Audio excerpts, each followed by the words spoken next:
I hope I'm not recording right now. I get to say that. Yeah, I am recording. Great. Yeah. Brian Bowen, Fontaine Fifth Wheel here with Paige, uncandid. She just said she didn't want to do this, but now she is. So here we are. We're going to get going. Here we are. Name, title, how long you been with Fontaine, all the good stuff. Paige Petroni. Am I supposed to be looking at the camera? Yeah, right up here, that big square. Yeah. Paige Petroni. I am currently the Vice President of Sales and Marketing here at Fontaine. Can't believe they let me do this.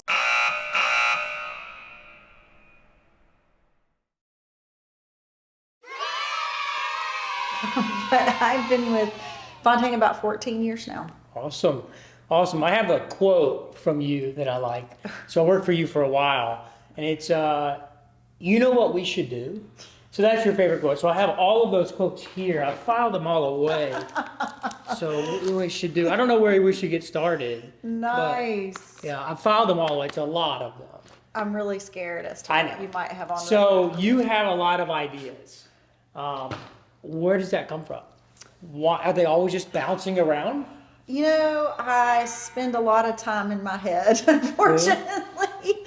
I don't know. I think I have always been someone who is never settled, always wants to be challenged, always likes to look at things, doing things a little bit differently every time. What percentage would you say we've done of those ideas?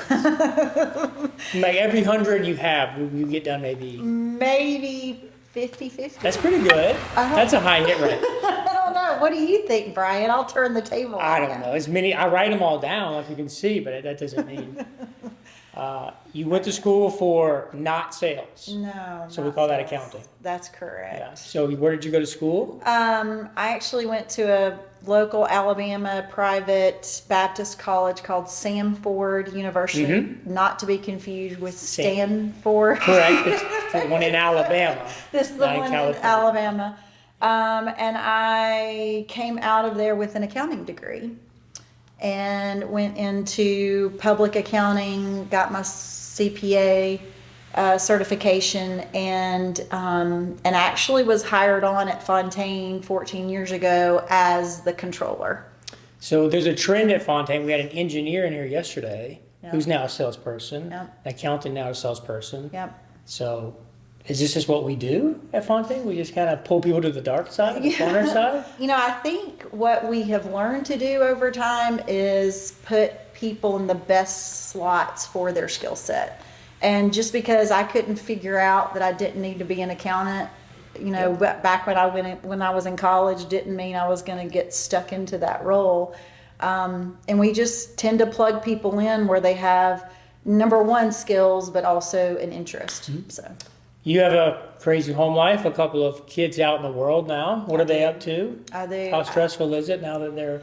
You know, it's actually less stressful now than I think any part of their lives, because they're 25 and 23 now, so very independent. They do still live with me, which I love. You know, before I thought I would kick them out ready for the boot, but now I think just stay as long as you can.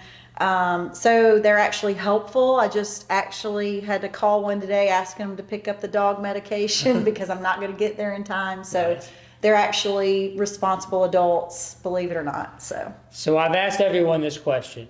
And I'm going to ask you too and everyone else. Now, who is your favorite Fontaine employee and why is it me? So I've asked everybody that question.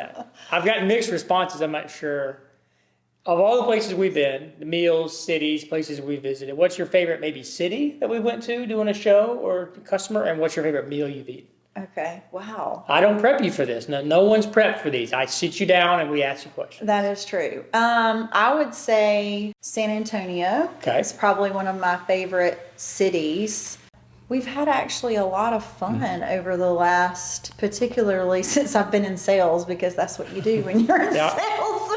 But honestly, I think what I remember the most over and over, not so much the food as it is just the company and the laughs, because we do tend to loosen up when we're on the road, and either with customers or without. Obviously, you'd rather be spending time with customers, but if by chance that doesn't work out, then we get to know each other personally at a work level that we wouldn't normally get. So that's what I remember the most, is getting to know you guys on a personal level. Yeah, we have a lot of interesting people who work at Fontaine, Yes, to say we the do. least, and especially on the outside team.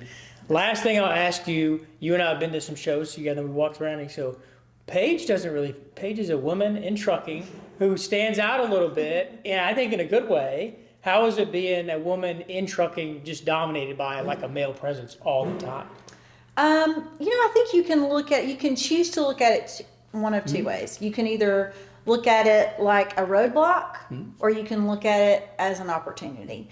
And I definitely will say, in my early part of my sales career, I saw it as a roadblock. I saw it as a challenge, not being able to relate, not having a heavy duty trucking background, because I don't come from that particular background as many people do in this industry. They've been in it for life. They're born into it. That's exactly right.